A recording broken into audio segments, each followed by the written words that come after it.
Ahojte, volám sa Lukáš Kapuš a toto je môj podcast Woodshop Slovakia pre všetkých, ktorí milujú vôňu dreva. A máme tu hostia, Mareka Lacka, stolára, ktorý nám viac povie o svojej práci. Ahoj. Zdravím ťa. Stolár. Ako tvoja cesta začala? Kde si študoval, nám povedz, kde si pracoval, kde máš tvoje stolárstvo?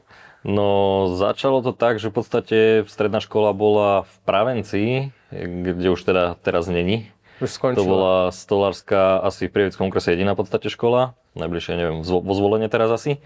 No, tam som mal výučný list ako umelecký stolár, rezbar. Čo teda neviem, či by som teraz vedel niečo z toho. Ale potom som si robil nadstavbu, čiže maturitu, to bolo tuším 2007. Aha.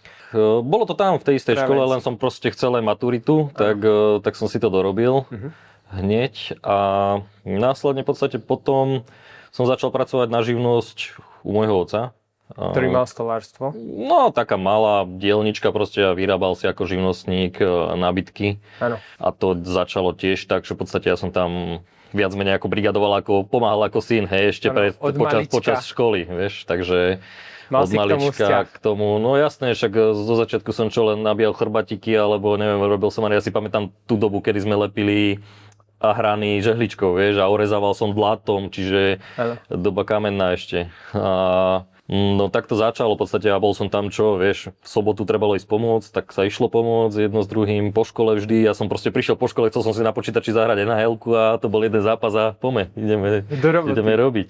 No ale zase, vieš, no tak dalo mi to prax, lebo mňa v škole naučili, čo sa týka praxe nič. Hej. Chodil som, ale to my sme sa na hoblovačku mohli len pozrieť, lebo to bola stará ľatinová, hej, aj keď nechcem uražať staré stroje. Áno. Ale v podstate my ako v škole, ako prax sme nedostali vôbec žiadnu. Záležalo aj, akého majstra si tam chytil, hej, lebo boli tam aj dobrí majstri, no ja som moc ako trojročkár nemal šancu tam sa dostať za nejakým dobrým majstrom. Viac sa robilo zlého, než učilo sa. Áno, robili sme proste kráviny, hej, a dole sme mali ešte diskotéku pod školou Archu, tak to už nefunguje, takže tam sme chodili potom na pivo jedno s druhým. Aj ste bijavali spolužiakov? Lebo neviem, môj brat tam tiež chodil a hovoril, že bol taký rituál príjmací, že prvákov vždycky do deky a trochu ich privítať. Toto asi bolo ešte nejako mimo mňa. On je starší. Ale nie, toto som ja našťastie tiež nezažil.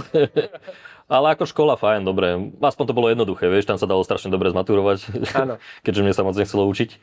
No ale potom však po škole, ak som bol u ocina, v podstate nejakú následnosť rokov ti nepoviem presne, ale pár rokov som tam robil, potom som potreboval vybaviť úver, takže som sa zamestnal normálne v jednom stolárstve. Oni vyrábajú v Prievidzi dvere. Tam som bol tuším 2 roky, ale nemal som sa kde posunúť, vieš. Ocinovi pomáhal kamarát vtedy, mesto mňa. A furt sme si písali, však mi napísal, že čo robíte dneska?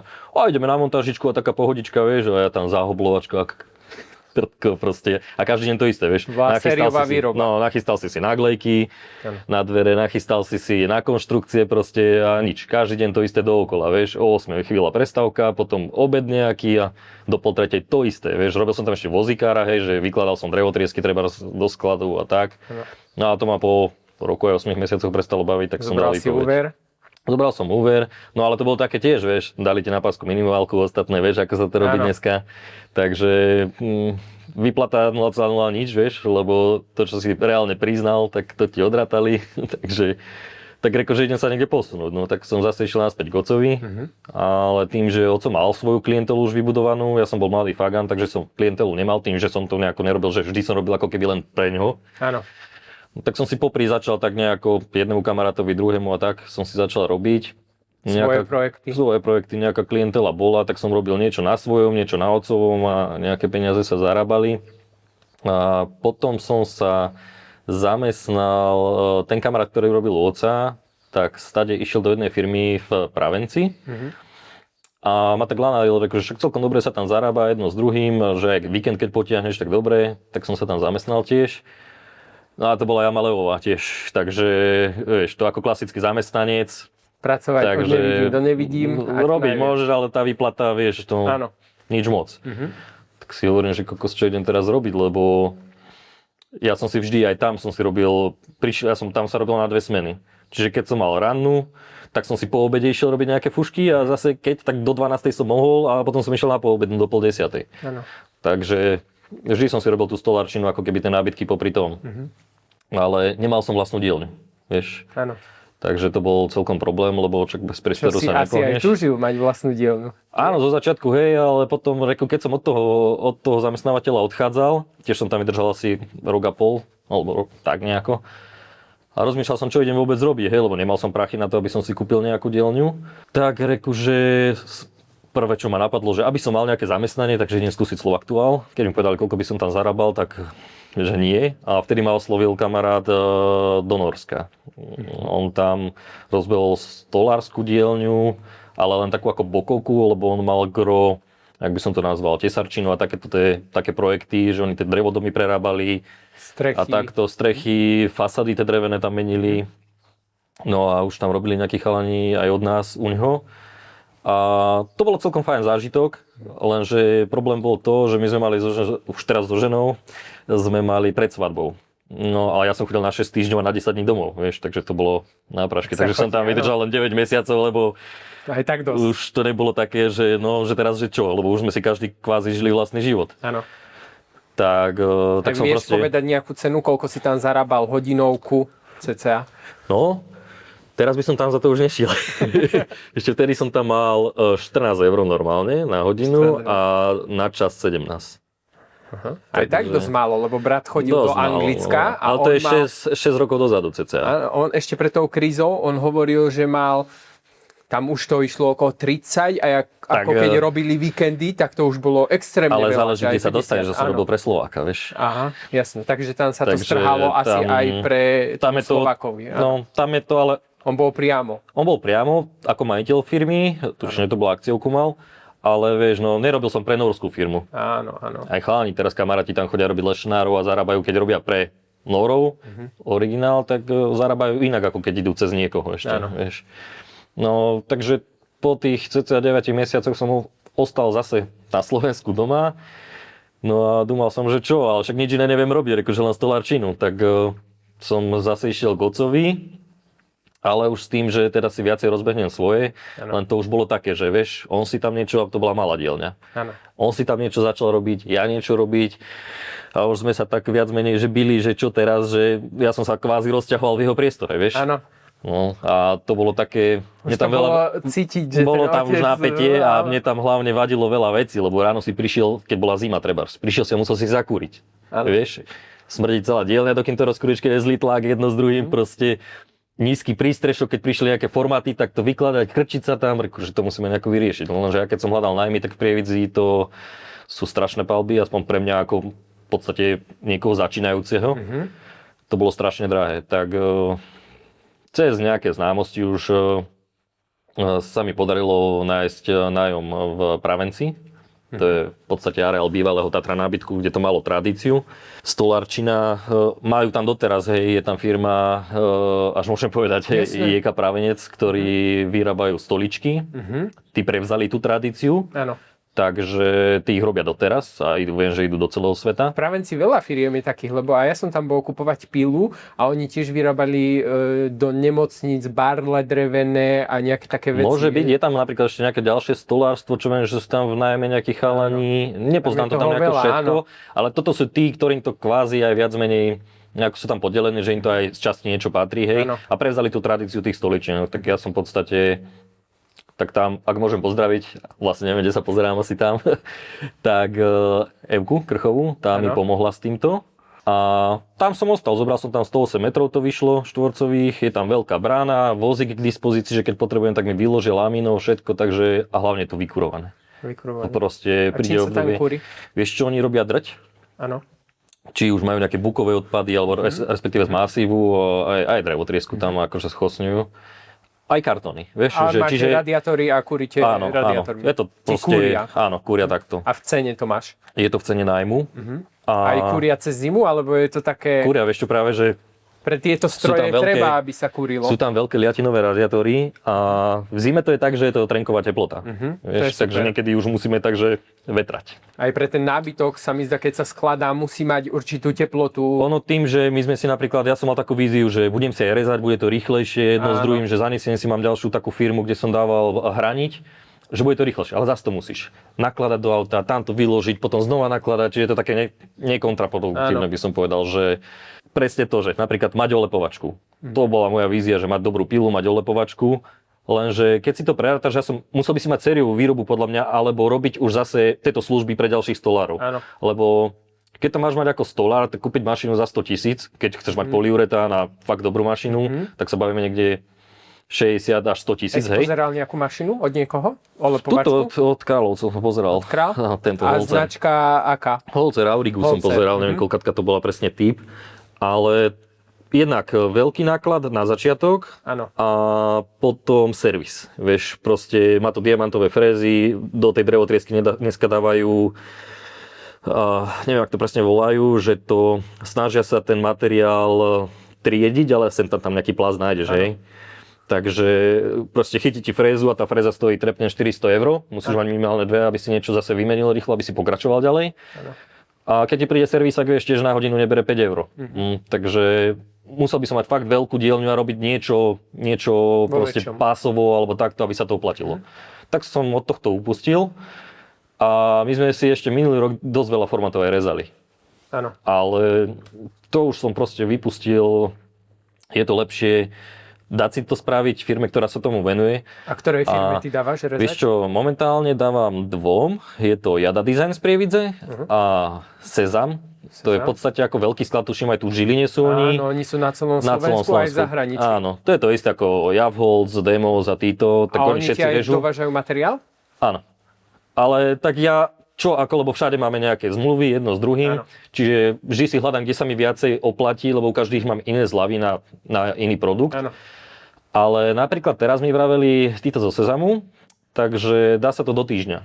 Nevedel som tomu, ale fakt sa to dá do týždňa, hej, že poslal som tam kuchyňu a proste ten materiál štvrtok tam odišiel a štvrtok som ho už mal na dielni a už sa skladalo. Mal som tu jedného zákazníka, ktorý mi to tiež hovoril, že do týždňa mu to pošlú narezané na palete, to má krásne, on už len skladá na CNCčku všetky diery, všetko pasuje. Ale zas to má svoje, vieš, napríklad. Keď režu aj po rezovom centre, pili sa väčšinou po dĺžke, hej, spraví ti to nejaký banán a keď máš, čo ja viem, 16 bokov vrchné skrinky na seba, tak proste položíš prednou hranou do roviny aj na tých krátkych ti proste jeden roh ide tam, jeden tam, že proste, ja keď som si rezával doma, tak ja som si spravil boky s pridávkom a od prednej hrany som na dvakrát zarezal a dal si ich 50 na seba, oni bolo 50, ich bolo rovnakých. Áno. Nie je jasné, že im by sa to neoplatilo robiť z finančného hľadiska, hej, ale má to svoje nevýhody toto. Vieš, ale na dielni máš pilu. Na dielni mám formátku, áno.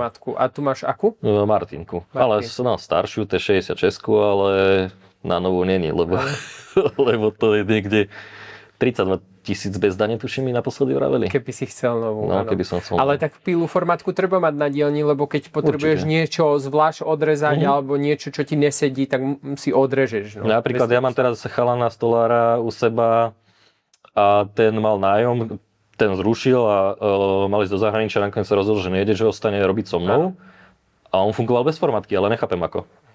Toto ja nechápem, lebo proste potrebuješ si odpiliť celú alebo niečo vydrážkovať, niečo a všetko robiť maflom, respektíve teda festolkou ponorenou, alebo niekto má mafel, to je jedno, hej. Ano.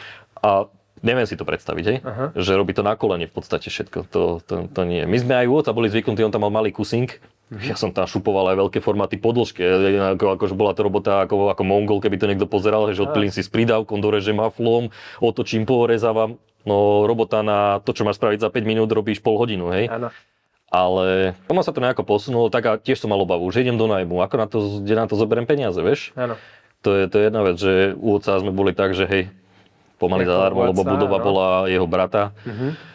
Ale teraz idem do nájmu a nejaké peniaze, potom na výplaty chalanom, lebo momentálne u mňa robia dvaja chlapci.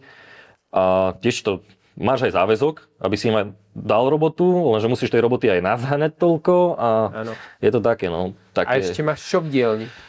Vieš čo, v dielni návrtávačku od Bloomu, Minipress, tam v podstate máme... To som sa chcel spýtať, ako sa ti na tom robí, si to kupoval teraz? Dobre, to nejaká inovácia?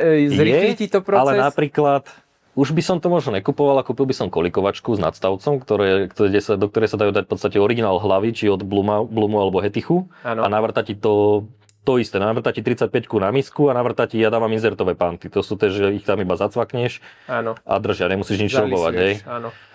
Ani nelisovacie, to sú zase úplne iné, ale napríklad toto sú len také, že oni majú také, ako keby moždinky už na sebe, ty to len vložíš do toho, krytku zaklapneš a ten pán sa rozťahne a už drží v podstate, vieš. Áno. Na to som úplne prešiel teraz, lebo je to za mňa 101, lebo keď mi má na dielni šrobikovať pantiky takto a vieš, to je nádlho. Krivo šrobuje. No, veď to vyhne ti ho a jedno s druhým, takže nie je to úplne ono. Tak toto som chcel. Ale napríklad teraz by som už možno riešil kolikovačku s tým, že dáš si tam ten nadstavec, ale na tej kolikovačke poriešiš aj iné veci. Nevravím, že na miniprese nie, vieš tam dať ten nadstavce, ale každý jeden je palba, hej, cenová. A kdežto kolikovačku už takú lepšiu, čo ja viem, SCM-ku kúpíš za 8-10 tisíc. Ale má to zase druhú výhodu, že podľa mňa ten Bloom to nemá napríklad domyslené, lebo navrtáš tie panty a to odsávanie, ja tam mám 110 rúru, aj tak ti to nezobere ten bordel. Všetko je tam zaprášené, veľké strusky ostávajú, vieš, po celom tom stole za tým. Kdežto kolikovačku, tam to máš naopak, že v podstate máš to licom hore a vrtá ti zo spodu a všetko ti padá dole, kde to už potom povysávaš alebo za to kolikovačkou alebo tak. Kdežto na to miniprese dávaš všetko lícom dole a najmä keď musíš si dávať dobre pozor, aby ti si tam nemal aký bordel jedno z druhým, lebo keď máš dýhovačku, to poškrbeš rýchlo, nejaké maty a hente, tak to vlastne máš na stole lícom a vrtá ti to z vrchu, vieš? Áno. Takže všetko má svoje pre a proti. No, už by som možno ten minipres nekupoval teraz osobne. A s kovaním si ako spokojný od Bloomu? Používaš len Bloom kovanie? Ja som si zvykol na Bloom, dokonca som používal Bloom, aj keď otco kúpil pred x rokmi navrtávačku takúto istú, ale od Hetichu. A používali sme, vyhodili sa bočné vrtaky, používali sme aj tak Bloom. Zo začiatku používal Hetich, ale neviem kvôli čomu on prešiel na Bloom, ja som na to bol asi už zo zvyku.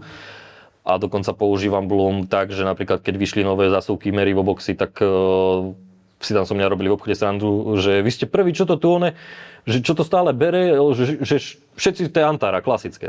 Ja som tiež bral Antara, len tam zrušili tam sklenené výplne bočné, mne to strašne chýbalo, lebo ja som bol zvyknutý, ani to nejako nezarátavam do ceny navyše, ale bol som na to zvyknutý, že tá zásuvka dobre vyzerala a nemusela tam byť nejaká plechová výplň a dalo sa tam, vyzeralo to super a nestalo to toľko peniazy navyše a vyzeralo to fajn. Lenže na to Antaro to zrušili, potom spravili túto medzitriedu a potom je už len Legra Box, čo je cenou niekde úplne, že uletené zase. Takže ja som si na ten Merivobox zvykol a je to úplne, aj zakladanie tých skiel je to zase úplne niečo iné, je to jednoduché a to máš proste také len si navyknúť. Tiež som sa pri prvom pomýlil, lebo som bol zvyknutý ešte kedysi robiť aj dekory v zásuvke, tak ako bol dekor korpusu a tak. A to som si zužoval z boky na 16 a tak a na tomto Antare sa to dalo, ale na Merivoboxe už musíš mať 16. Áno. Čiže tam som sa pomýlil, som si potom musel nové dna narezať, lebo som ich malo 2 mm kratšie. Ale to bola prvá skúsenosť a odtedy akože v pohode. No a Bloom celkovo, však to je celosvetové. Akorát ma mrzí to, že napríklad veľa vecí, my sme strašne malá krajina na to, aby sme obsiahli nejaké veci. Napríklad Poliaci majú tandem boxy, čo sú na skrytú zásuvku. Majú ich pekne v 18-19 lamino, nemusíš dávať nejaké 16 zužívať nič. Tu by sa akože oficiálne nemali ani predávať, niekto ich práce z Polska sem, ale je to zjednodušenie roboty extrémne, vieš. Nemusíš kupovať, vieš, zvlášť 16 zase v tom dekore. Áno. Bol som tam v Bratislave, kde má Bloom pobočku, bavil som sa tam s nimi. No, oni plánujú mať aj nejaký sklad, aj by chceli, lebo všetko sa ťahá z Čiech, sa mi zdá sem na Slovensko. Je to možné, je tu veľa veľkých predajcov TVD a ale tí podobne, všetci sa mi zdá z veľkého skladu z Čiech berú a tuto už to len rozpredávajú. Môže byť, ale aj tie sklady, ako čo ja viem, TVD firma, Schachermajer, oni musia mať brutálne sklady tiež, vieš, ale ako to je celkovo... A zase tu chalani, čo hovorili, povedali, že veľa razy prišli a nebolo skladom, museli čakať. Takže... Ale to mám aj ja bežne, tie základné veci, ako čo ja viem, 500 nájdeš, že výsuvy, čo ja viem... Ale teraz je také, že nikto nechce držať ten objem peňazí v sklade. Áno, pokiaľ ti to vie do týždňa prísť, tak je to fajn, vieš. Ale tak je to o peniazoch. Proste, kamarát má v Prievidzi tiež predajňu, kde chodím ja kupovať. No ale tam musí mať strašne budget nasúkaný, aby to všetko obsiahol. Vieš, takže sa mu nečudujem, že, lebo tých položiek je strašne veľa. Napríklad v Prievidzi on mi povie, že no ty si jeden z mála, čo kupuje inzertové panty. No hovorím, za mňa je to úplne super, ale ja už by som normálne klasické ani nechcel, tie šrobovacie. Ale všetko na objednávku. Vieš, či je to priamy pant, či je to vložený pant, to proste, či typonové, všetko na objednávku. Tak si objednám si vždy tak 100, vieš, a už keď vidím, že dochádzajú, tak sa zase iba doobjedná. No ale to no... Dobre, máš zamestnancov, povedz nám viac o tom, ako sa pracuje s ľuďmi, keď si už šéf a riadiš to, ako to riadiš. Máš nejaký CRM systém, alebo povedz, ako sa to ako riadi. To riadím, vieš, lebo stále sa nestíha. Áno. Ale to je tak, že Mirko, čo pre mňa napríklad robí, to je kolega, 42-ročný, skúsený chlap. Stolár. A on mi povie, Marek, prečo bereš toľko roboty? No lebo Mirko, z jednej kuchyne nevyžijeme, keď tu máme byť traja, že proste sa to, aj keby sa stihla, že za mesiac sa spraví, hej, ale čo, na nej nezarobíš 20 000, že ja vás vyplatím a ešte som v pluse. Čiže musíš nabrať toho viacej. No, že už toho nabereš viacej a už to musíš nejako takto, že tu sa spraví toto, tam nám potrebuješ manažera. Áno, lenže... Na manažera. No, veď, chcelo by to niekoho takéto, čo vie, lebo ja som... Nechcem to tak nejako povedať, ale bol by v tom, že asi to neviem časovo asi zorientovať úplne nejako, že... nie, lebo ten objem času ty nedokážeš a tej práci nedokážeš rozložiť. S tým majú všetci problém. Väčšina šéfov, ktorí majú stolárstva, pracujú a majú ja to isté, že som stále na tej dielni. No? Takže nemáš žiaden systém napríklad, ktorý by si mal v počítači, že by ti rozhadzoval aspoň prácu, nejakú základnú. Včera som sa práve, že... na papieri máte napísané. Včera som sa s manželkou o tomto práve že bavil, že či by mi ona neriešila takéto veci, že časové horizonty, čo kedy má byť spravené, aby som potom nepočúval, že tam meškám, jedno s druhým, vieš, že...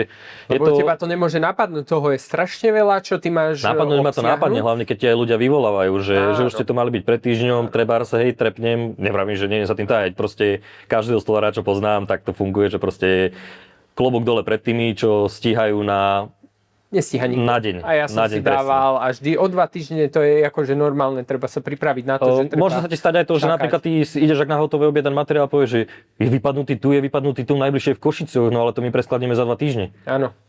To je úplne bežné v dnešnej dobe, čo sa ti stane. Alebo keď robíme s umelým kameňom, tak proste tam je čakaška 6 až 8 týždňov. Áno. A to, vieš, zákazník má predstavu, že 6 až 8 týždňov on ti príde. Lenže koľko je s tým roboty ešte, lebo ty musíš spraviť šablóny a jedno s druhým. To je proste... A potom druhého zamestnanca máš? Mladého chlapca 20-ročného, už 21, včera mal narodky. Gratulujem. No len práve, že tam mám teraz tú dilemu. Už sme sa bavili, lebo je u mňa 10 mesiacov, cca asi. No a nie je tam nejaký extra progres, vieš, zase. Lenže čo teraz ďalej, vieš? Držať ho a investovať peniaze, čas, alebo nie. Lenže, no akrát sme mali minulý týždeň debatu, že čo s ním ďalej, lebo je to ťažko, ja potrebujem mať niekoho na dielni, nejakého sa môžem spoľahnúť, že tá robota pôjde, aby som ja mohol ostať v podstate v kancelárii a nachystať ďalšiu robotu. Lenže keď to oni nedokážu pripraviť na tie dielni tak, hovorím, ja si viem problém, že s montážou, že poviem s vami jedno z druhým, lebo to si chcem oddozorovať. Ale keď to na dielni sami nedokážu pripraviť, ako ja môžem chystať ďalšiu robotu? No tam je ten zádrhel, že proste ten starší povie, že nemôžem ho stále kontrolovať, lebo potom môj výkon je tiež žiaden a ty potom po celom dni prídeš trebárs do roboty a povieš, čo ste tu robili celý deň proste, lebo ty tu máš 10 hodín napísaných, ty tu máš 9,5 hodín napísaných, ale výsledok je taký, že som tam mohol byť sám 6 hodín a...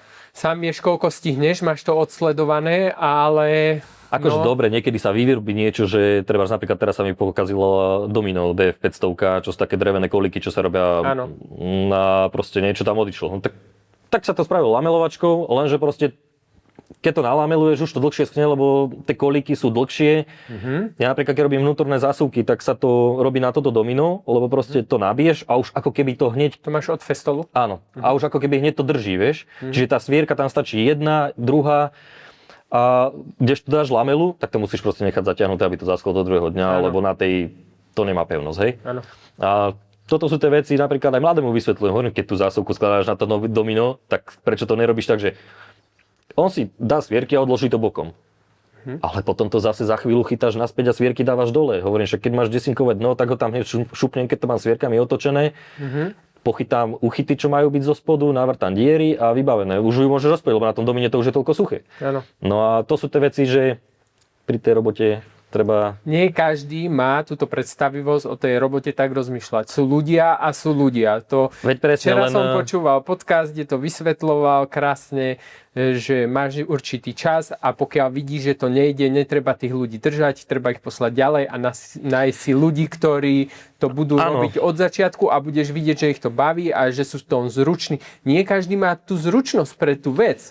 Je to pravda v podstate, lebo doplatiť, no ja už na to doplácam s tým, že v podstate investujem do neho kvázi moje skúsenosti. Ja som to na začiatku, on mi tiež povedal, Marek, proste nič nesľubujem. Áno. Ja som mu vďačný, lebo zachránil mi zadok v jednej situácii, keď mi chalanisko odišiel zo dňa na deň bez hocičoho v podstate. A mali sme zákazku v Rakúsku, veľkú dýhovanú kuchyňu plus obývačku vlastne na jedno s druhým a v tom najlepšom sa stalo to najhoršie. Odišiel ty a proste, no tiež bol chalan na živnosť, tak čo, vieš, neudržíš. A čo sa zobral a odišiel? No v podstate sme sa nepohodli, aj čo sa týka nejaké, ale už, ja neviem, aby som neklamal nejako, mesiac, dva som sa opýtal, videl som, že nálada nejako upadá jedno z druhým, že čo sa deje. Čo sa deje, že tá atmosféra tej v dielni nejaká divná. A vtedy ešte aj otec robil v dielni u mňa, on si chodil tak privyrobiť pomôcť. Áno. No a proste hovorím, že piatok teda pôjdeme do Rakúska, že ja piatok s tebou nejdem. Hovorím, že dobre, ale tak ja neviem, či nepotrebuješ ty zarábať, alebo neviem, však máme nejakú zodpovednosť, že treba to vyhodiť, nie? Áno. Tak proste som si našiel tohto mladého a ešte ten, čo u mňa tiež teraz robí, sa mi ponúkol, že by mi išli pomôcť, teda. Tak išli, no čo bola 1 hodina tam a prišla mi tam správa, že tak už keď si našiel náhradu, tak ja teda končím. Tak som len odpísal, že... zapracovalo? No, veď jasné asi. No, tak ja som napísal, že je to tvoje rozhodnutie a napísal mi, že zajtra majú nachystané peniaze. Hovorím, však sme dohodnutí, že 15. je treba vyplatanie, tak kľudne prídi 15. prídi aj 10. mne to je jedno. Áno. Bude výplata, ja ti doplatím všetko, čo treba a teda sa takto rozhodne. Možno aj dobre, že odišiel. Určite ti to už teraz to vidím tak, mrzelo ma to, lebo sa poznáme 9 rokov vyše. Áno. Mrzelo ma to, bol to kamarát, ale proste kamarátstva sú a nie sú, vieš, to je, no a podľa mňa sa to nerobí tiež tak, že nekomunikuje sa, že poviem ti, že potrebujem zarobiť 3 000 eur. Kokos, a ja by som chcel. Áno. Vieš, to je proste, takto sa to nekomunikuje podľa mňa. A koľko u teba tak zarába ten mladý cca? Mladý, teraz je to od hodín. Vieš čo, niekto ma vysmeje, hej? Áno. Ale momentálne má 7,50 na živnosť. S tým, že nevie nič robiť, hej? Áno. A to je to o tom, koľko... No keď bol zamestnaný v jednej firme, nemenovanej, tiež stolárskej, robil tam na olepovačke, tak mal výplatu, dobre, mal platené nejaké odvody jedno s druhým a mal výplatu 600-700 eur. Áno. 750. Áno. Čiže keď on u mňa spraví nejakých 180 hodín, 200 hodín, každý si to cca vie prerátať, čiže keď on zaplatí minimálne odvody, tak má stále okolo 1000, čistá ruka. Áno. A to stále nič nevie robiť. A pritom sa aj učí. No veď ja mu dávam mojich 20-ročné skúsenosti, v podstate mu ja odozdávam. Áno. Lenže on by musel trocha násávať tej dielni, vieš, že proste aj ten Miro mu koľko razy povie, vieš, že David, čo sa nepýtaš, keď niečo nevieš? Alebo príde, beha po dielni, Miro sa opýta, čo David, nemáš robotu? Ani nie. A ja do vývrtky reku, že však žarika sa pozrieme robota. Len proste tak si otvorú ústa, že na toto si netrúfam, tak by som spravil toto, vieš, no. Tak neviem, možno sa aj rozídeme, ja neviem, už som to tak naznačoval, že nad tým uvažujem, lebo idem len do minusu s peniazmi a potom sú tam tie nervy, vieš, teraz mi zdvihli nájom, jedno s druhým, no, tak a ako ďalej? Vieš, lebo keď hľadaš... Možno sa aj niekto ozve šikovný, ktorý by chcel u teba lebo napríklad, ja sa tým netrávim, napríklad ten Miro je tiež na živnosť a tiež má teraz 12 eur na živnosť a asi mu zdvihnem. Áno. Ale zase on spraví, vieš, ja mu dám nahodiť dvierka na umývačku, namontuje dvierka, mladý to nespraví, vieš. Dám mu nahodiť čielka, spraví, vyštengruješ telka, že proste to sedí, hej. Áno. Dá mu niečo nalamelovať, vyfrézovať, tak to spraví. Áno. Vieš, že nemusím sa tam o to nejako... Áno. Tiež na niektoré veci si nejako nie, že netrúfa, ale že nerobil to, tak keď sme robili kompaktné pracovné dosky, ale hovorím, že však ani ja som ich nerobil 200 a neosádzal umývadlo zo spodu. Proste prišla zákazka, že to treba spraviť, tak bach, prídem a spravím. Áno. Jedna doska kompaktná nám prišla, čo sme teraz robili zákazku vo veľkých hulanoch, tak je nastala 2000 eur. No, tiež mi nebolo všetko jedno, keď som frézoval ten dres, že zakýveš takto frézou a vybavené, vieš, alebo proste... Na hrade sa nekýve. No, alebo proste dávaš dres zo spodu, tak musíš spraviť metrický závit, podlepiť to.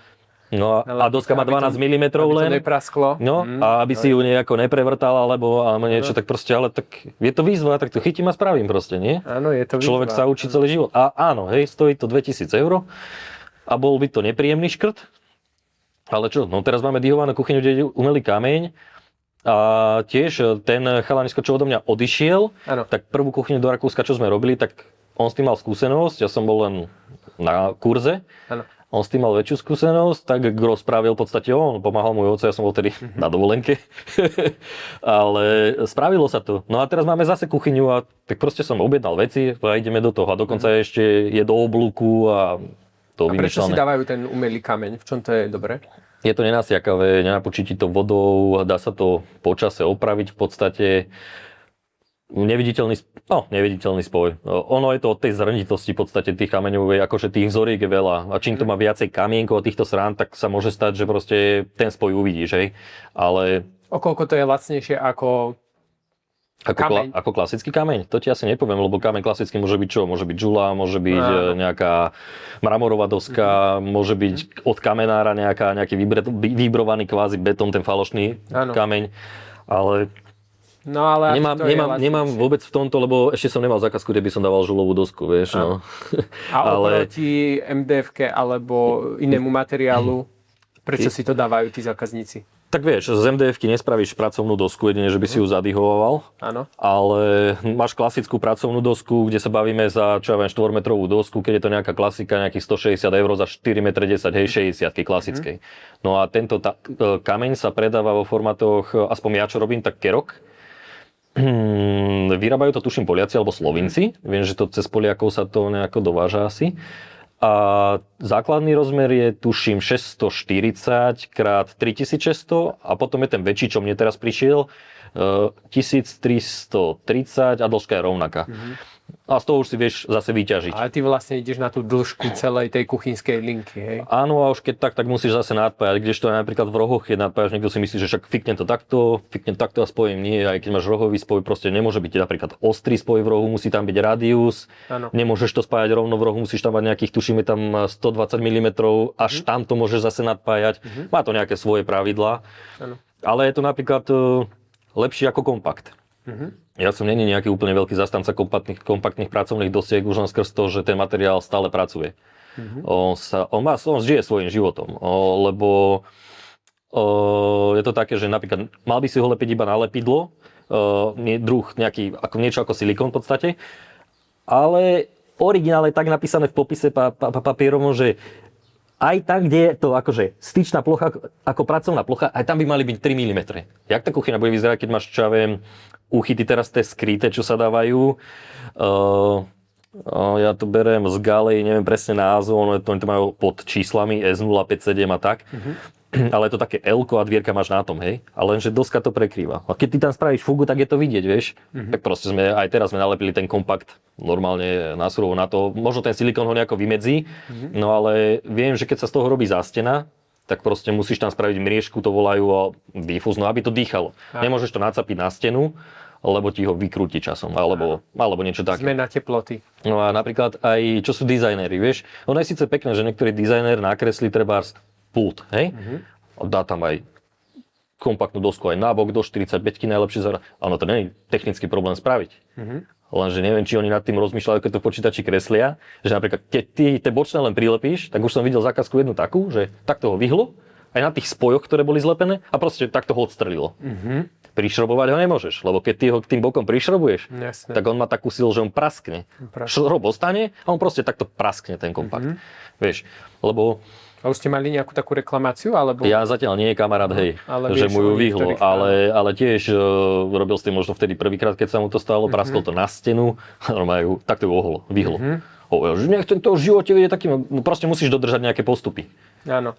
To je pri všetkom je to v podstate tak, že musíš niečo dodržať a nie vždy to ide dodržať. Ale napríklad, ja by som to osobne na tie boky nedával, hej. Ale ja mám s dizajnermi takú skúsenosť, nechcem ich urážať všetkých, hej, ale že... Všetkých nie? Oni nakresliť vedia. Ja napríklad nemám možno také cítenie to dizajnové, hej. Áno. Ale oni nemajú prax. Áno. Vieš, že pokreslia koľko razy také veci, čo nie sú úplne košer, akože s tou technickou stránkou, vieš. Takže... Keď sa ešte vrátime do dielne, akú veľkú máš dielňu, keď tam pracujete traja? Vieš čo, mal som ten základ 108 metrov, to bolo doteraz. Teraz som pribral, tučne 70 metrov tam je. Bolo ti málo, alebo... Potreboval som nejaký odkladací priestor kvázi. Respektíve to, že ja mám dielňu takú, že 6 metrov širokú, ale dlhú, hej? Áno. 18 metrov. A tam je ten problém, že keď tam my niekde na konci máme pont, kde skladáme, a tam je ten problém, že my keď rozložíme nejakú kuchyňu, tak potom potrebuješ niečo rezať, hneď sa na to práši. A druhá vec je aj to, že obchádzať to jedno s druhým. Stalo sa nám, že sme skladali kuchyňu a nedopatrením, jak sa povolila svierka, že povolala svierky, tak sa mu vyšmykla a praskla rovno na dvierka. Vieš, zás máš starosť, zás vymieňať dvierka jedno s druhým, takže potreboval som pribrať taký priestor, no len tam, kde som ja, to sú staré skladové viac menej priestory, vieš, že tie podlahy sú tam nie je úplný ideál, vieš, potrebuješ si spraviť nejaký základ kuchyne, teraz máme účkovú kuchyňu, potrebuješ tam vyskladať a štejluješ, podkladáš nožičky, ako ideál by bol. A celú kuchyňu skladáš na dielni? Väčšinou, keď... korpus? Celú kuchyňu väčšinou. Lebo my napríklad robíme aj tak, že teraz sú moderné tie bezuchytkové systémy jedno s druhým, aj vrchné dvierka, lenže nebudeš tam dávať typon, lebo furt budú tie dvierka dopackané. My to robíme tak, že dáme, trebárs, keď je vrchná rada skriniek, tak dáme zo spodu jedno naložené dno, že poskladajú sa korpusy, dvierka spravím o 18 mm dlhšie, ale potom prasknem jedno dlhé dno a ty keď sa zo spodu pozrieš, tak vidíš len jeden pekný kus, kde je ledka zafrezovaná. Áno. Po prípade je to spojené maximálne len v rohu, keď je L-ková. No a robím ju ušiu o 18 mm, že vlastne zo spodu ti ostáva na prsty stále priestor, hej? Áno. Ale nevidíš tam tých milión bokov naskladaných vedľa seba. Áno, viem čo. A ešte si to robím tak, že keď sú zásteny, tak napríklad robím ju kratšiu o tú zástenu, keď je krivá stena si už dorežeš, ale zase ti drží pekne, ty ju prišrobuješ znútra cez skrinky a drží ti aj zástenu. Čiže takú techniku sme si spravili teraz a už som videl, že už viacej ľudí to tak robí. Tak je to také podľa mňa krajšie, keď máš zo spodu jednu peknú dosku a len ledku tam vidíš, ako keď tam je milión tých spojov. A za halu koľko platíš?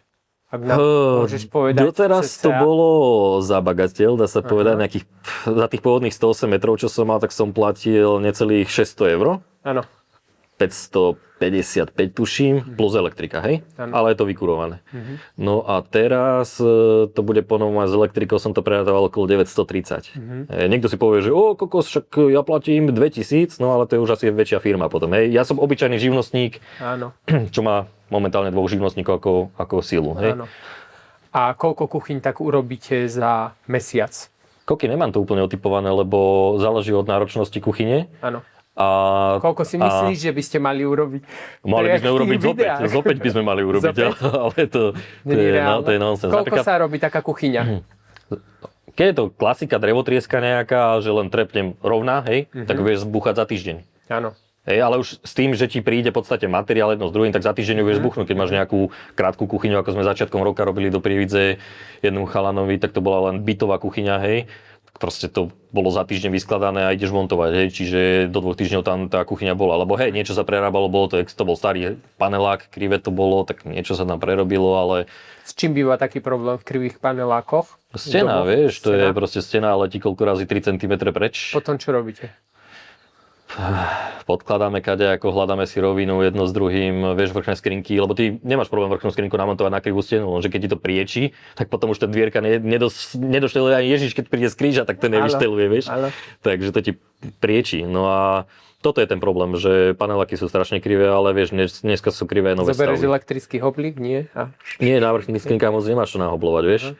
My stále montujeme na retifikačné vinkle, nie na lišty, ale aj tie lišty, keď dáš, tak to tam vyšteluješ, ale tam máš dilatáciu čo o 0,5 cm, to ti nepomôže, keď je moc krivá stena. Aj tie lišty musíš zase iba podkladať. Čiže ti pomáhajú ti nejaké krycie boky, keď máš, vieš. Čiže ty si porobíš nejaké veci a už to vykryješ nejakým krycím bokom. No ale dneska je taká skúsenosť, že aj nové stavby sú krivé, takže... Aj nové stavby sú krivé. Extrémne, lebo však sú to také rýchlokvasy, vieš. Postavia a predajú. A vieš určiť cenu za takú kuchynskú linku, keď prídeš za meter? Väčšinou nie, lebo ty vieš drevotriesku kúpiť, čo ja viem, trepne kronošpan nejaký taký lacnejší. Bereš od kronošpanu? Snažím sa nie, ale preferujem Eger. Ale... A v čom sa ti zdá rozdiel? Lebo ja už som počul nejaké veci. V kvalite drevotriesky, minimálne asi v kvalite drevotriesky. Aj tú povrchovku majú, hlavne v hustote. Však tá kvalita drevotriesky je o tom. Ja som v Kronošpane napríklad bol vo Zvolene pozrieť celú tú výrobu.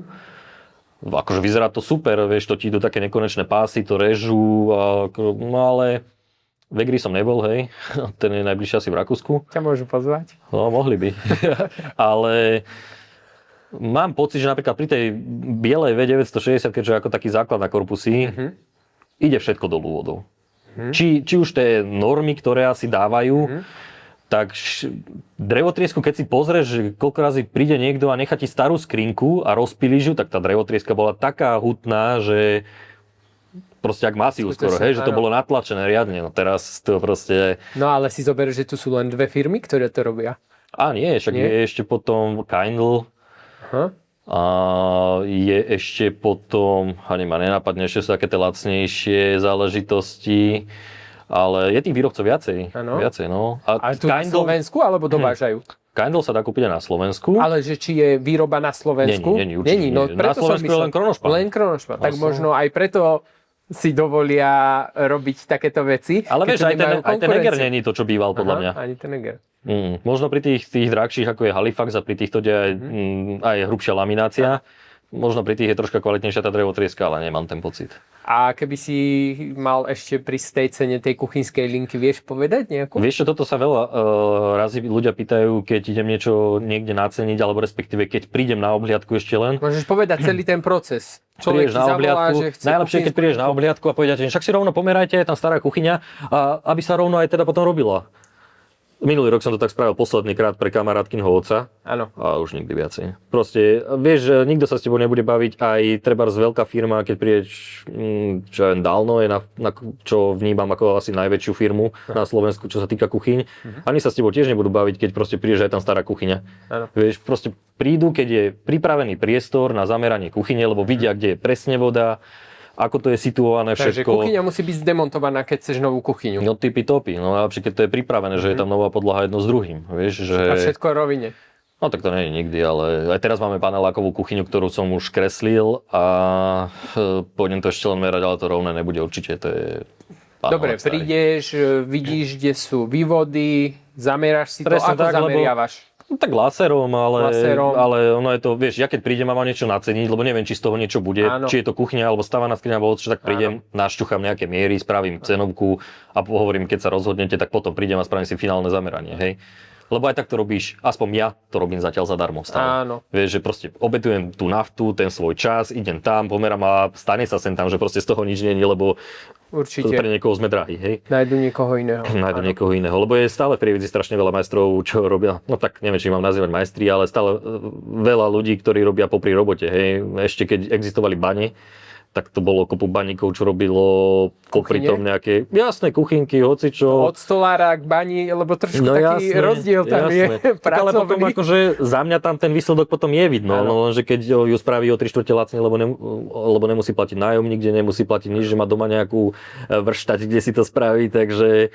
A aké by si rozdiely povedal medzi tebou ako profesionálom a človekom, ktorý to príde urobiť na kolene? Bol si už pri takých kuchyniach, ktoré ti zavolali, viete čo, je nejaký problém, alebo toto by sme chceli opraviť? Som ešte nebol po nikom, ale tak... Kde vidíš ten rozdiel? V tej kvalite práce asi skôr. Práce. A tam vieš, my máme veľa ručného náradia, ktoré od lamela cez domino, ktoré vieš využiť pri nejakých špecifických situáciách. A nejdem urážať ľudí, čo to robia popri robote. Môže to byť vyurčený stolár, ktorý proste si povedal, no mne tá živnosť nestojí za to, lebo proste musím mať buď svoj priestor, alebo svoj nájom, platiť živnosť a je mu jednoduchšie proste, keď má doma nejaký priestor, kde si tú kuchyňu vie vyskladať, tak proste je rozumné, že si tak vie pomôcť. Hej? Len pre nás je to mínus, lebo je to o človeku. Aj ten človek, ktorý treba zrobil v bani, ale je zručný, tak tú kuchyňu podľa mňa spraví fajn, hej, že na oko dobre, hej, pre lajka. Potom sú zákazníci a zákazníci zase, vieš, lebo je zákazník, čo je schopný ti povedať, že no ja mám na tú kuchyňu 5 000, tak to sa proste nechytíš do veľkovej kuchyne. Ale proste príde človek, nácente mi kuchyňu, ale rátam s tým, že to bude stať tých 8 a hore, hej, bez spotrebičov. Lenže ľudia sa sú schopní ťa opýtať aj, má L-kovú kuchyňu, treptem 3 na 3 metre a opýta sa ťa, že či to bude stať, že či sa do 6 zmestíš aj so spotrebičmi. To je úsmevné skôr v dnešnej dobe. Tak a možno nevedia. Neviem, ale podľa mňa pri dnešných cenách asi... Neviem, tak ťa potom nemôžu porovnávať s običkom alebo s niečím takým, vieš, lebo hej, tam sa tá kuchyňa dá spraviť asi so spotrebičmi za takú cenu, ale aj tak potom to je kvalitovo Tam v čom oni uberajú, keď dokážu urobiť za také peniaze kuchyňu? Neviem, kde berú ten materiál, ale ten materiál je 16 väčšinou. Počúvaj, videl som kuchyňu takú, ktorá nemá napríklad na skrinkách spodné dna, len tam boli stovky lišty, hej? Áno. A na šuflíkoch napríklad, hej? A veľmi tenký materiál. Tenký materiál, napríklad videl som tak, že... Veľmi veľa dier všade máš, to je univerzál. To je taký univerzál, Áno. ale tak pantíky, vieš, tak nedajú ti tam blumacké panty, a dajú ti tam nejaké GTVčka, alebo ešte ani nie to, že úplne nejaký šuvix, vieš. Vo veľa veciach, vieš, aj tie pracovné dosky sa dajú nájsť.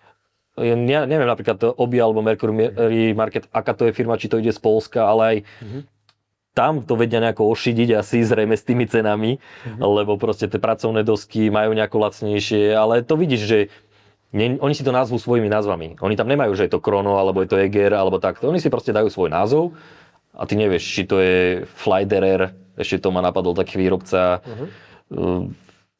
Kvalitovo, vieš, idú po tej cene proste, tak tam nebudú dávať drahé dosky. A druhá vec, že kúpiš si takú kuchyňu, ideš si ju doma vyskladať a máš tam tie spojky hliníkové, vieš to. Ja som videl kuchyne aj po nejakých majstroch, že spravil kuchyňu a proste boli tam hliníkové spojky, čo by si sa už dneska za hlavu chytal, vieš. My napríklad sme zvyknutí tak, že keď robím treba zelkovú kuchyňu, tak vieš, že 90% ľudí sa s tým neštve, že spraví odfrezovaný zamkový spoj a tak, no my robíme 45-ku. Proste bachnem to na 45-ku a keď je drevodekor, tak sa to pekne zbieha. Ale ľudia to preplácajú, 60 tu, hej, čiže o 120 cm dosky navyše. Ale niekedy sa tomu nevyhneš, vieš, lebo predajú ti polku alebo celú. A už keď je tá kuchyňa dlhšia, tak to je jedno, aj tak musíš kúpiť celú. Tak prečo by som to tak nespravil, keď to za mňa vyzerá oveľa lepšie, vieš. A väčšinou na tých spojoch je problém so skrinkami, ako to väčšinou vyriešite? Vieš, máš nejakú rohovú, ty si musíš myslieť podľa toho, aký je priestor. Vieš, niekedy ťa to pustí vyťahnuť si ten spoj von a spojiť to kvázi viac menej skoro celé vonku, ale niekedy ťa to nepúšťa, keď je niekde pevná stena.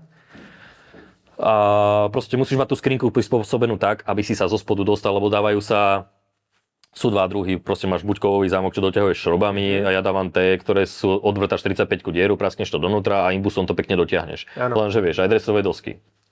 Takto, no a potom si kadejako pomáhaš. A vy aj spotrebiče montujete všetko?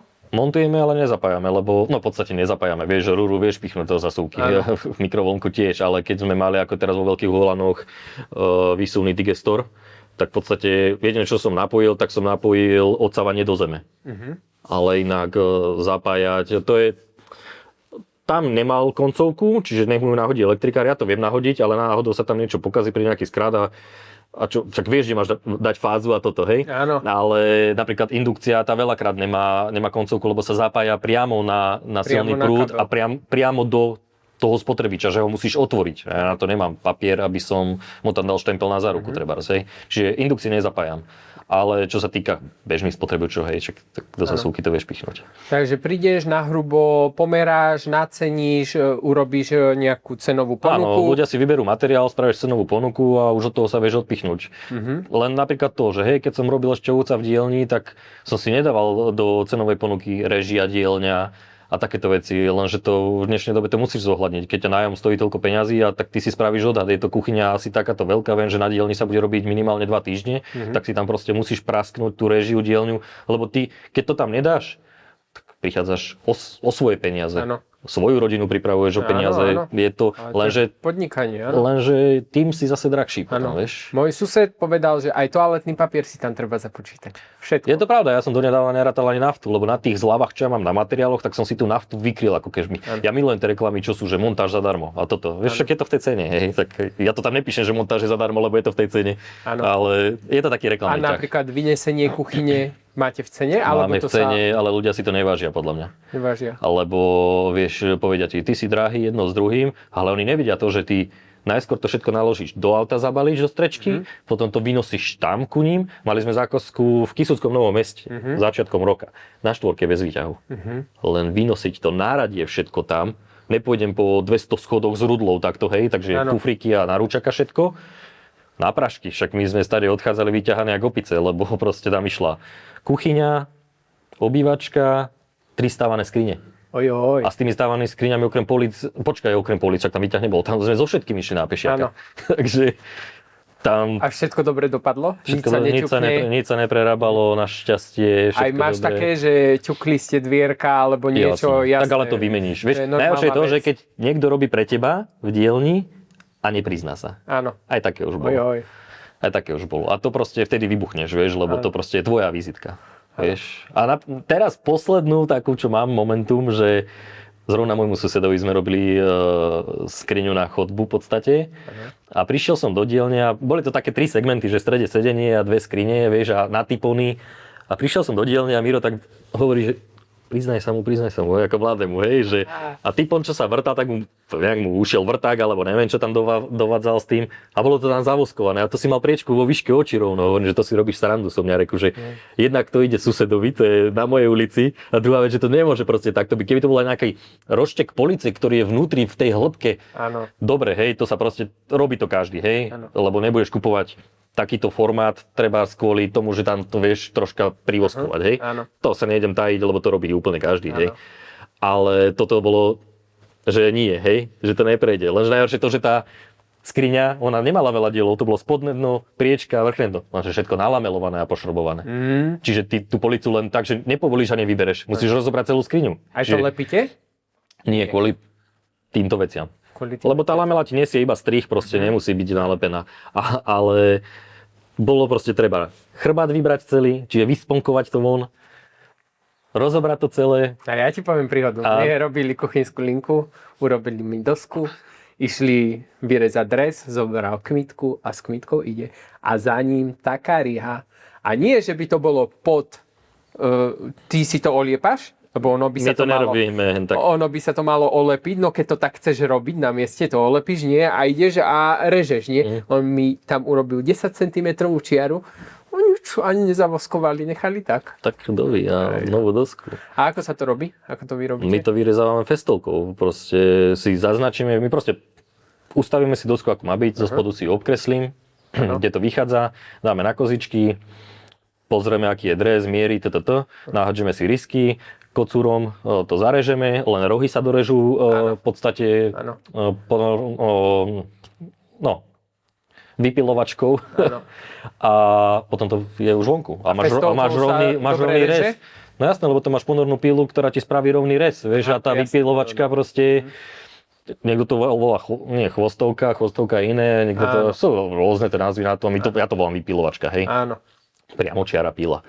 A už dorezávaš len takýto kúsok, čo ti proste, keď ty ideš kotúčom, ktorý má nejaký priemer, hej, tak tu ti ostáva kúsok. Tak už len ten kúsok si dorežeš, pokiaľ to nie je dreze s nejakým veľkým rádiusom, hej. To musíš zase spraviť nejako inak, že si to odvrtáš a podobne. Lenže tá priamočiarka proste, môžeš mať hociakú značku, mal som aj maflackú už v ruke, vždy ten proste pohyb ti ten plátok spraví tento, že to je minimálne to je trocha odnesené, alebo to proste není rovné, hej.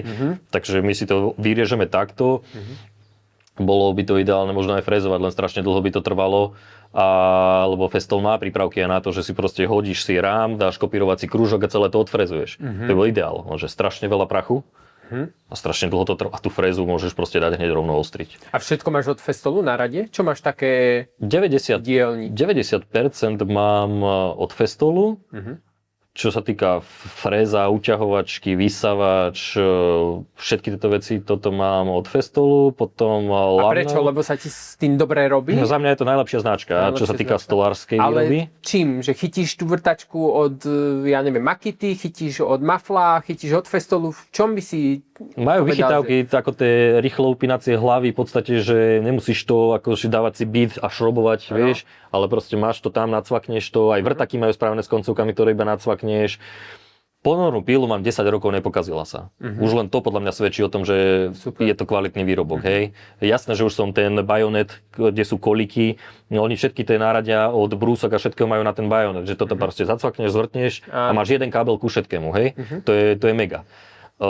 Není som zástanca akú úplne, že všetkého, napríklad vysavač, nad nej som uvažoval, ale strašne malá výdrž je tam. Teraz síce spravili tie nové batérie TBX, či tak nejak sa volajú. Áno. Mali by mať raz takú výdrž, ale aj tak, no to už radšej si tú elektrocentrálu od nich kúpim a zapojím na klasický vyšľavač, keď sa niečo udeje, hej. Ale nie som toho úplný zástanca, lebo tie baterky sú jednak ťažké, a ten vysávač, keď naplníš, tak potom je dvakrát toľko ťažší. Áno. Hej. A to, že to vydrží hodinu vysávať, tak to ma nezachráni. Ale ten Festool, pretože mi príde kvalitový, lebo aj tú DF 500, čo mám, čo je tá kolíkovačka, tu mám tiež 10 rokov. A ide. Teraz som zrovna zvažoval, že ju predám, že by som kúpil novú a stále ju dokážem predať za 400 eur. Nová stojí nejakých 1300 teraz, ja som kúpil, tuším, za 900 vtedy. Ale ide stále, mením len vrtaky. Kúpiš nový vrtak a stále ide. Stále. Potom mám, čo ja viem, od Festoolu, 1400 hornú frésu. A takéto bežné brúsku a hen také srandy. Jedine, čo by som chcel ešte asi hoblik si kúpiť elektrický. Kolega má, on má ešte taký Narex starší, ale super zachovali, ide ako nový, takže zatiaľ som to neriešil, lebo je to nepotrebné. Ale furt máš čo, vieš, potreboval by som, mám len klasickú karbobrúsku, vieš, na kabel. Chcel by som túto baterkovú, lenže to sa zase baví, že nejakých 600 eur. Áno. A tak, no, všetko to ich náradie je proste mega drahé. Mega drahé. Vieš, ale zase vydrží, ako hovoríš. Vydrží. Napríklad jediné, čo mám iné, lebo je to iný druh naradia, tak som potreboval, dlho som na to kúkal, tak som si kúpil Lamelo PZ-tu, 2. To je proste tá oscilačná lamelovačka, ktorá ti spraví tie rôzne plastové spoje, ktoré sú, či už sú navlíkacie, cvakacie, zamykacie. To je brutál. Už by som si bez toho, tak jak som si vravil pri tom Domine, keď som ho kúpil, že už by som bez toho nevedel existovať. Tak to teraz vravím o lamele, že už bez tohto ani stolár nemôže existovať. A kopu ľudí je bez toho. Napríklad kamarát, veľmi dobrý stolár, Tomáš Pupak, až môžem pozdraviť. Tak ten ju má, ale on ju má stade vyhodenú. On tam má klasický kotúč na klasické hodené lamely, lebo je to drahé. Sú tie spoje drahé a len keď to výnimočne potrebuje, tak asi prehodí a proste spraví si taký spoj, hej, keď sa nevie inak zaobísť. Ale ja to používam na bežnej báze, lebo keď skladáš aj niečo na 45 stupňový uhol, tak proste si to len nalameluješ a dáš tam také tie hrebenie a tie protikusy, len cvakneš a už to drží v kuse, vieš. Rohy sme také obkladali v tom Rakúsku dihované. To som proste 2,5 metrový roh, len som to takto scvakol, 4 strany dokopy, držalo. Ako to potom povolíš?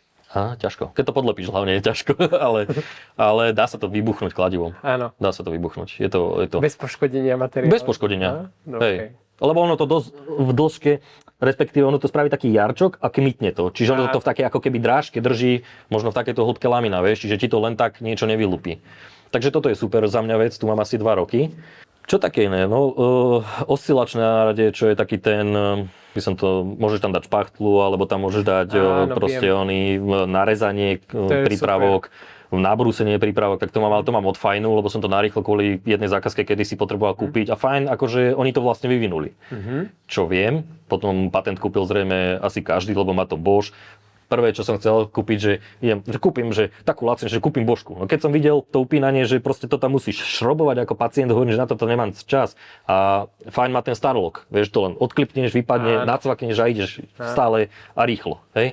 Akorát, že sú tiež drahé tie nože do toho, lebo taký, keď nekúpiš originál fajňacký, tak bošacký stojí nejakých 17 eur. Hej? A chytíš klinček a... je to asi kvalitnejšie. Je to ja som ju tiež mal a není nôž ako nôž. Není, to ja viem. No, ja tiež sa snažím kúpovať, aj keď nie je fajn trebárs, tak kúpim aspoň ten bošacký, že je lepší. Lebo sú ešte kadejaké napodobeniny, ale nestojí to za to. A z toho takého náradia, ešte čo tam mám? Ani nič, že mám všetko od Festoolu viac menej. Áno. A nejaké špecifické náradie, lebo aj Festool má tieto zámky, aj to mám kúpený celý set, to je zvlášť tak na navrtávanie, ale je to zase na možno iný druh spojov. A inak pevný zase, lebo tam sú také kovové vložky a jedno z druhým, tiež sa s tým dá úplne kadečo robiť. Ja mám akože chcel by som kúpiť pokosovú pilu od Festoolu ešte, lebo máme, ale to je Devaltka, to je tiež mírová. Ale no, ty sa bavíš, keď to chceš vo full vybávať, tak nejakých 2000 eur. Vieš, zase. Čiže ja v tom náradí mám nabachaných dosť veľa peňazí, ale stále ti veľa chýba, vieš. Mám rudlu, kde proste ideme montovať stávanú skriňu, čo sme boli teraz minulý týždeň. Máš rudlu, kde je takto naskladané náradie a vedľa toho máš naskladané náradie ešte takto, že proste, a to ideš jednu sprosto stávanú skriňu, vieš, len furt niečo potrebuješ také, ale keď to máš takto nabachané v sebe, je to v tých cisterneroch, čo sa dajú zapínať, tak je to také, že už aj to inak pôsobí, keď ku niekomu mal som jednu zákazničku. Profesionálnejšie. Keď som kupoval len tú rudlu, otco mi hovorí, ešte vtedy som len s otcom robil, mi chodil pomáhať. A hovoríš, na čo tu kupuješ kopu peňazí jedno s druhým? prídeme ku zákazníčke už na druhýkrát, druhú skriňu domontovávať. A on hovorí, toto ste minule nemali. Že no nemali, však teraz sme to kúpili, že to je super vec. No jasné, však lebo do výťahu to takto zvonku priveziem tam a celé nárade sa vyvezie hore, vieš. Áno. Ako to kedysi po kufríkoch sme to nosili, kokos, ja som to neznášal, čosi.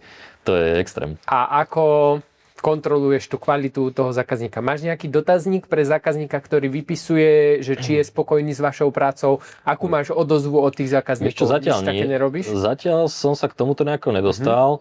Čo mám kamarátku, čo mi spravuje Instagram, tak ja som jej dal aj toto, že správame, že overne aby sa dali dávať aj komentáre na Google v podstate.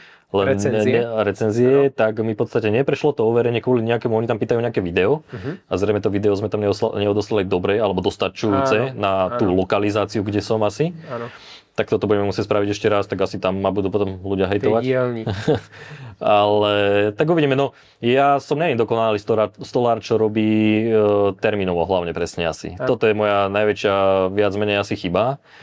Lebo človek má nejakú víziu, naberem roboty, bude sa stíhať a vždy príde nejaký problém proste. Vždy musí prísť nejaký problém, to je také ľudské, to je normálna buď sa to nevyhadzuje na dielni tak, ako som ja mal víziu, alebo neviem proste, kde je ten problém. Bude toho tak veľa, že čo by si chcel zlepšiť napríklad v tvojom stolárstve? Moju komunikáciu, lebo za toto v podstate hovorím na veľa veciach. Ako roboty máme stále dosť. Komunikáciu akú myslíš? Medzi sebou a zamestnancom? Nie, skôr medzi mnou a zákazníkom, že Klientom. v podstate koľko razy zavolám až večer, lebo cez deň mi niekto volá a proste ozvem sa až večer, mal by som to riešiť, tak pre mňa by bolo najlepšie, keby som mal človeka, čo by riešil toto. Asi tú manželku by bolo najlepšie. Áno. Lebo jednak na to niekedy nemám čas a niekedy proste ani chuť, lebo robiť cenové ponuky a celý ten proces, v podstate, že aj tú komunikáciu. Ja chcem byť proste len na robotu. Nechcem len človek, baví robota a tam si vieš aj udržať tú svoju kvalitu. Kvalitu áno, hej, len tie termíny, vieš, koľko razy,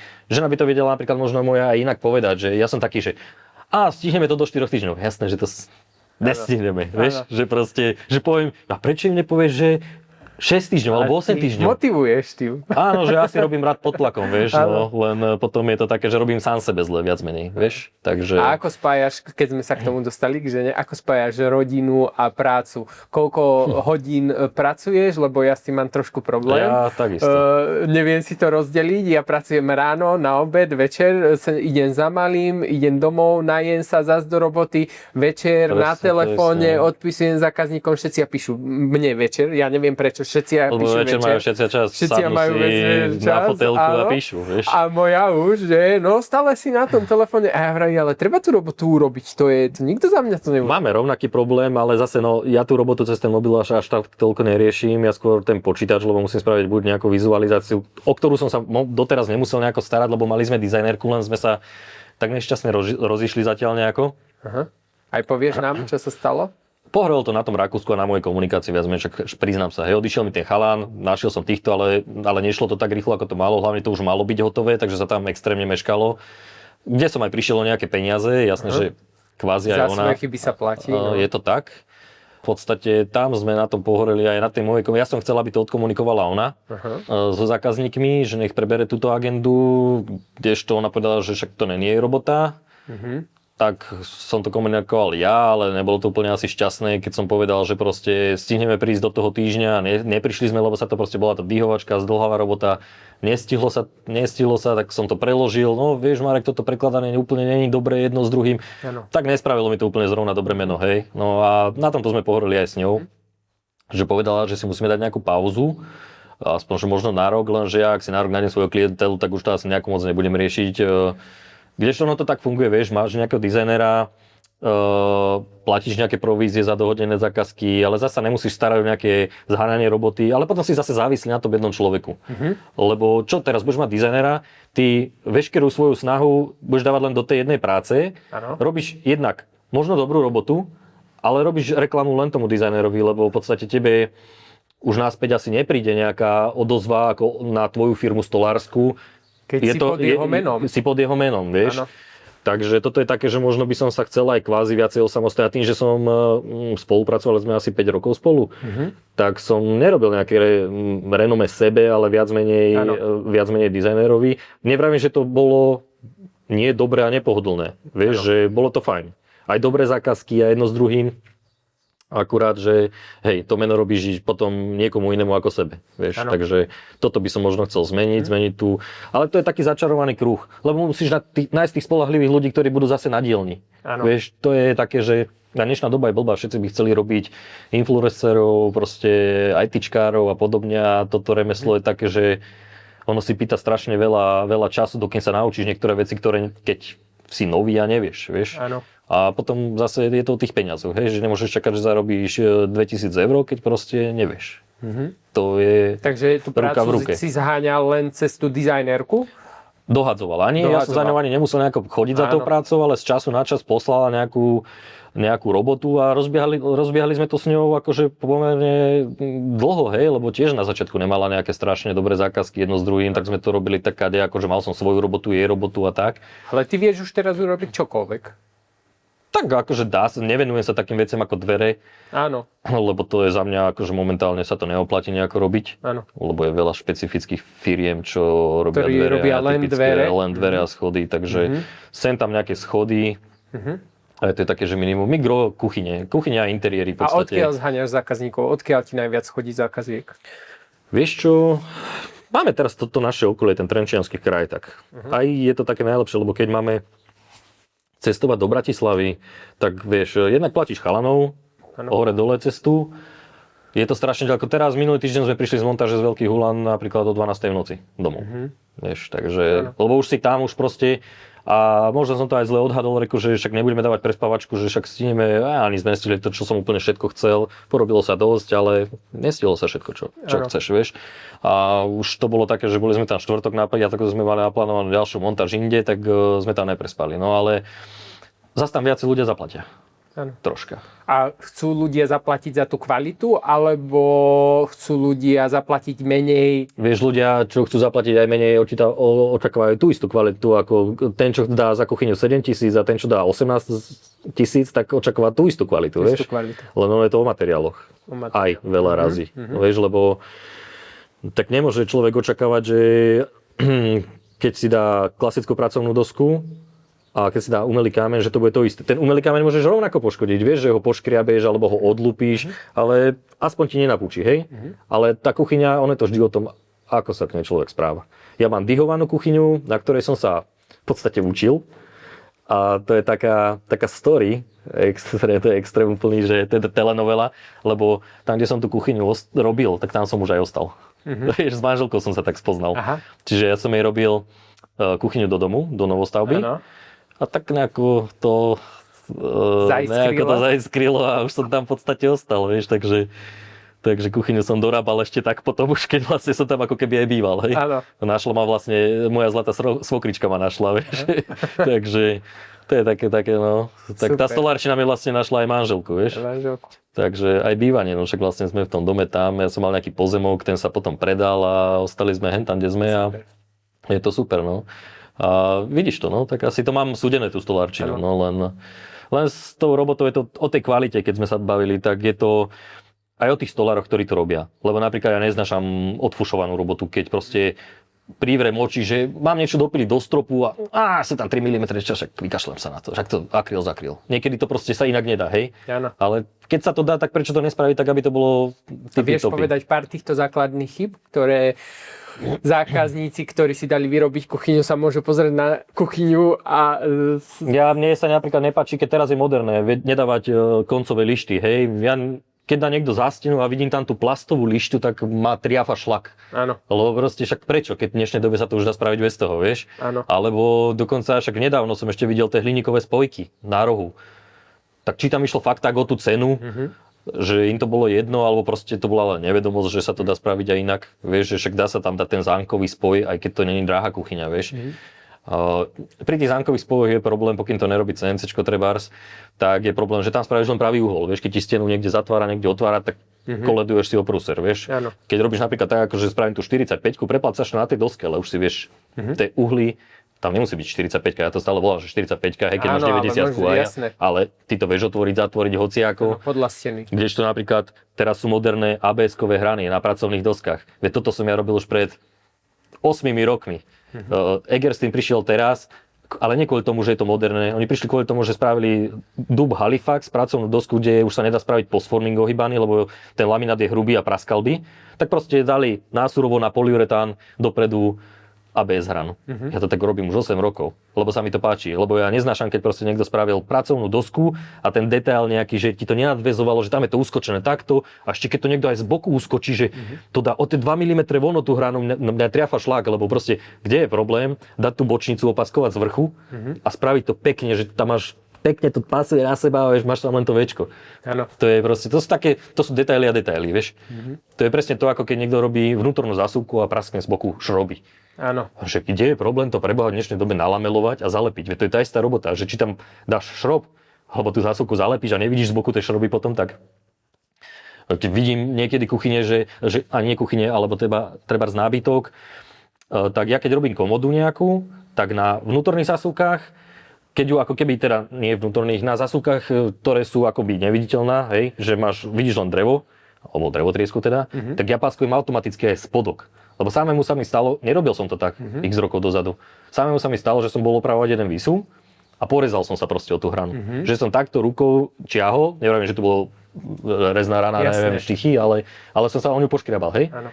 Tak automaticky proste, že hej, toto nemôže byť takto, tak proste automaticky dávam na zásuvky opaskovať všetky hrany.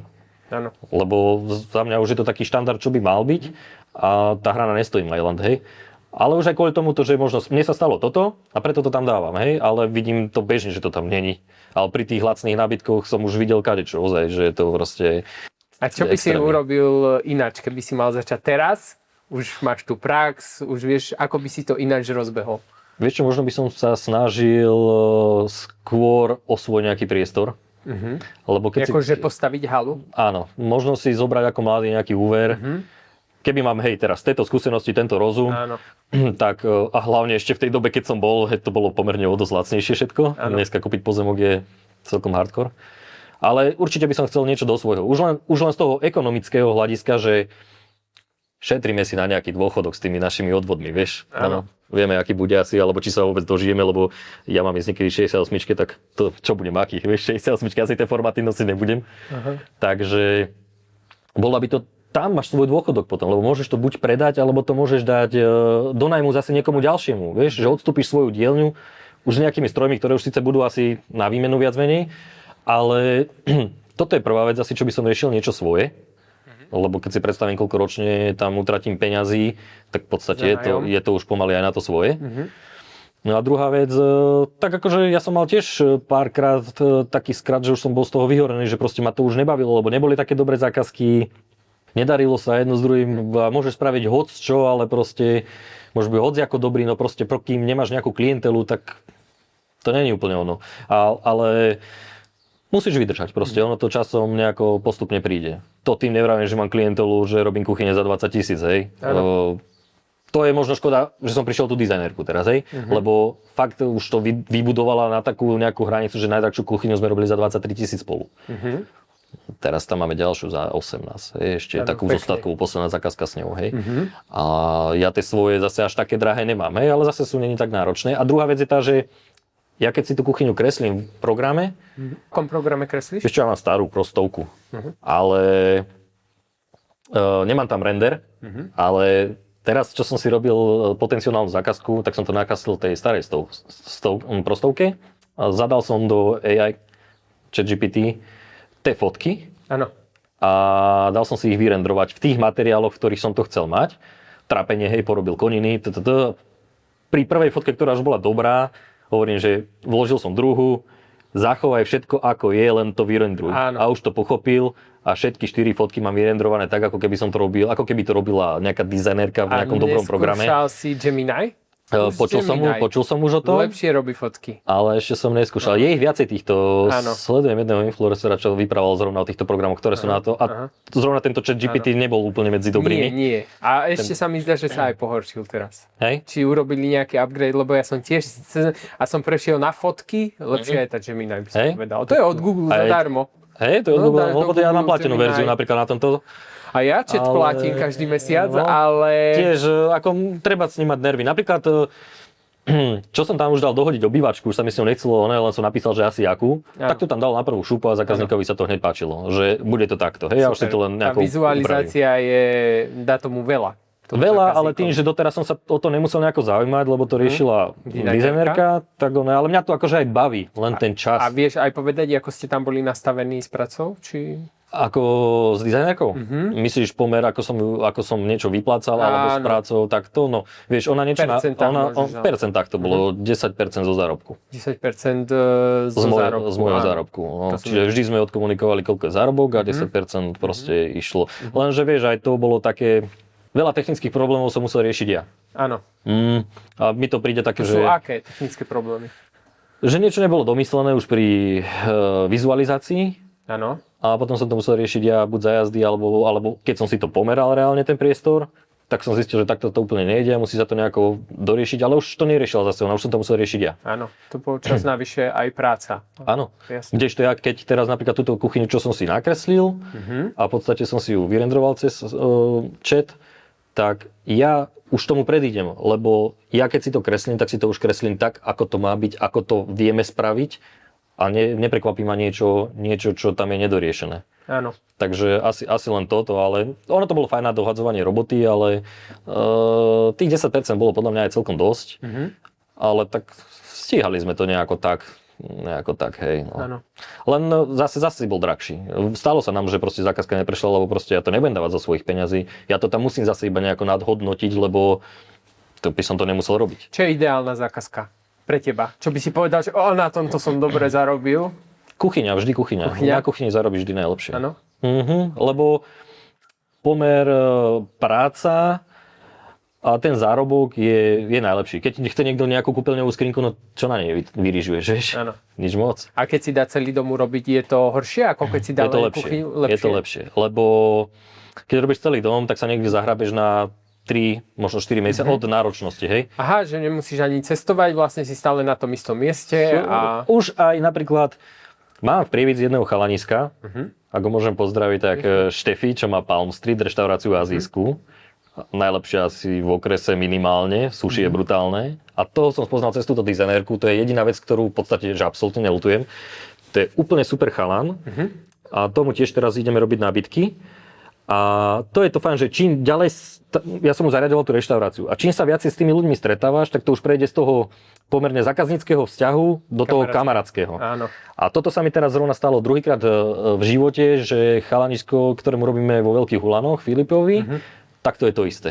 To je tak brutálny zákazník, že fakt musí byť dobrý človek. Vieš, že komunikácia, všetko, úplne sme si sadli aj ako ľudia, úplne brutál. Ja mu hovorím, že druhý Štefan, vieš, lebo proste málo kedy sa ti stane, že so zákazníkom ostaneš takýto dobrý kamarát, vieš, že proste plánujeme nejaké grilovačky a takéto veci, že keď to dokončíme. Tak viete urobiť aj komerčné priestory. Vieme spraviť aj komerčné priestory. Ako my vieme spraviť od nábytku všetko. Ale aj v tej veľkosti? Zariadení, reštaurácie, není problém. Vieme, len sa to musí naplánovať. A ako to potom cenovo sa rieši? Koľko si bereš dopredu? Vieš čo, tým, že ja som není plácať DPH, mám väčší problém robiť tieto komerčné veci a väčšie zatiaľ, lebo toto sú už väčšinou ľudia, ktorí vyžadujú DPHčku, lebo si ju vedia odpísať. Vedia sa akože odpísať aj mňa, keď im dám faktúru, hej. Skôr by ma zaujímalo, koľko si bereš ty dopredu. Že ja chcem kuchyňu, koľko chceš zálohu na tú kuchyňu. Záleží to aj od toho, ako tá intuícia pracuje. Ale tých 70%. 70% sa bráva. Aha. Tých 70%. A už sa ti stalo, že niekto nebol spokojný, alebo... Nie, skôr sa mi stalo, že niekto nedoplatil. No. To sa mi stalo dvakrát. Aj to som počul, to už sa mi stalo dvakrát. Že nevyplatili. A to si tak veľa. No. Čo koľko spravíš? Nedoplatili? Tak ja som to zase nemal také hrozné. Jeden bol okolo 1300 a druhý len 600, hej, a dušuje sa, že zaplatí, ale vieš, už s tými peniazmi nerátaš. Takže našťastie, lebo ja poznám tiež stolára, ktorý pohorel, že úplne pohorel na tom, že mu proste nevyplatili. A pri našom treba súdnictve, no chod sa súdiť teraz. Toto by chcelo strašnú zmenu, že ak niekto faktúru nezaplatí, by mal na ďalší týždeň dostať exekútora. Kamarát, prepáčte skončiť do reči, kamarát mi toto, keď som mu ho robil v Norsku, povedal, že toto je len na Slovensku takto funguje. V Norsku nevyplatil by faktúru po splatnosti, prvá pomienka, druhá pomienka a už má u seba oných daňovákov a všetkých. A skončil. Tuto je to jedno, my sme divoký západ. Takže keď sa dostaneš do vlády, môžeš to zvedieť. No, asi jedine, ale to proste, neviem, na Slovensku to takto funguje. No. Čo by si doporučil mladým, keby chcú začať so stolárstvom? Ako majú začať? To je dobrá otázka, lebo možno to ani ja sám ešte neviem, lebo je to náročné. Vieš, keď robíš obkladača, tak potrebuješ len pár vecí kvázi. Keď robíš stolára, potrebuješ extrémne veľa ručného náradia. Čím chceš byť viacej samostatný, potrebuješ viacej strojov, čiže je strašne veľká investícia. A potrebuješ aj veľkú prax, by som povedal. No prax, keď si mladý, mal by si sa niekde zamestnať, aby si chytil nejakú prax. Takže prvé roky určite do Prvé roky určite, lebo vieš, keď vieš niekde zozvolená zo školy, tam tá prax tiež nie je žiadna. Áno. Vieš, tam nevidú hotoví stolárista. Proste sú to ľudia, ktorí potrebujú sa niekde zamestnať, lenže u nás je problém ten, zamestnáš sa do veľkej firmy, veľké firmy potrebujú robotov, otrokov.